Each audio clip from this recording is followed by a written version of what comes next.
mencantumkan bagaimana sih orang-orang pada masa lampau itu mencatat ilmu pengetahuan mereka, sejarah mereka, serta sastra mereka. Yap, mereka menggunakan lembaran-lembaran kertas usang atau teks kuno pada masa lalu itu, di mana di balik teks tersebut atau tulisan tersebut mempunyai kisah-kisah tersembunyi, baik itu dari segi sejarah ataupun peradaban manusia pada masa lalu itu.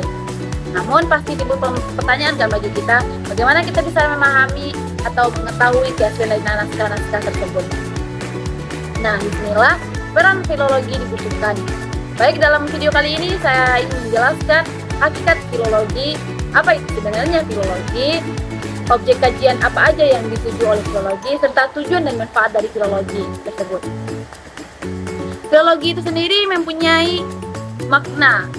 Filologi itu sendiri berasal dari kata filologia yang dikutip dari bahasa Yunani, di mana kata filologia mempunyai dua gabungan kata. Yang pertama, philos yang berarti cinta atau senang, yang kedua logos yang berarti ilmu.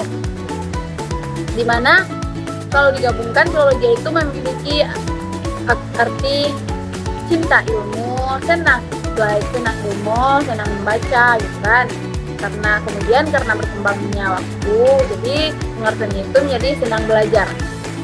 Sedangkan menurut Balit dan kawan-kawan pada tahun 1994, mereka menyatakan bahwa filologi merupakan ilmu yang mengungkap informasi masa lampau, di mana terkandung dalam bahan tertulis pada masa lalu.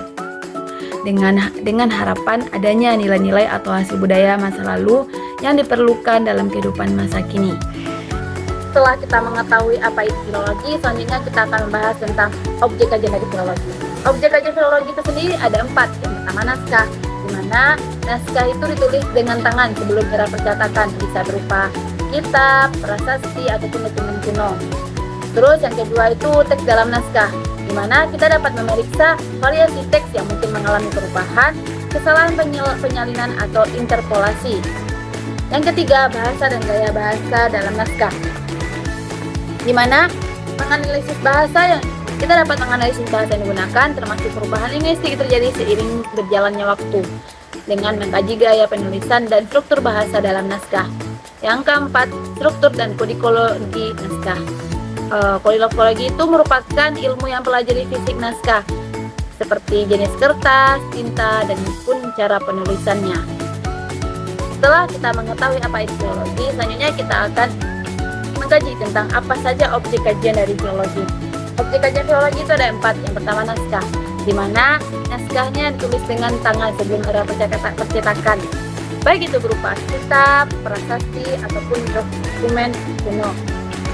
Yang kedua, teks dalam naskah. Kita dapat memeriksa variasi teks yang mungkin mengalami perubahan, kesalahan penyalinan, atau interpolasi. Yang ketiga, bahasa dan gaya bahasa dalam naskah. Kita juga dapat menganalisis bahasa yang digunakan, termasuk perubahan linguistik yang terjadi seiring berjalannya waktu. Sedangkan yang keempat, struktur dan kodikologi naskah. Kodikologi merupakan ilmu yang pelajari fisik naskah, seperti tulisan naskah, jenis kertas, tinta, dan juga tata cara penulisannya.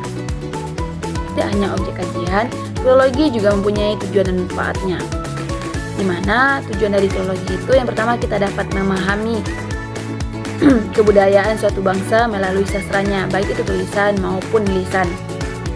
Dan juga kita juga dapat memahami makna dan fungsi teks bagi masyarakat penciptanya. Serta kita dapat mengungkap nilai-nilai yang terkandung dalam teks tersebut melalui alternatif dengan mengembangkan kebudayaannya.